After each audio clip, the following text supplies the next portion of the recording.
ఒకటి, మనతో కూడా ఉంటానని చెప్పిన దేవుడు యోసేపుతో ఉంటే ఏం చేశాడో తెలుసా?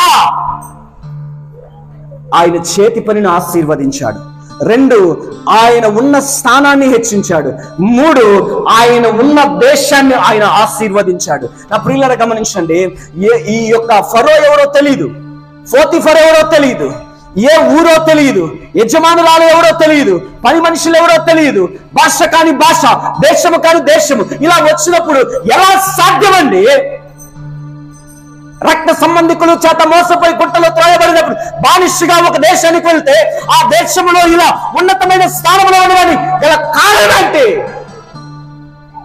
అంటే ఒకటే కారణం. నా ప్రియులరా, ఆయన చెప్పాడు కదా, సదాకాలం నీతో కూడా ఉన్నానని చెప్పాడు కదా. ఆయనే ప్రతి రేపటిలో నేను ఉంటానని చెప్పాడు కదా. ఆయనే యోసేపుకు తోడై ఉన్నాడు. Praise the lord. హల్లెలూయా.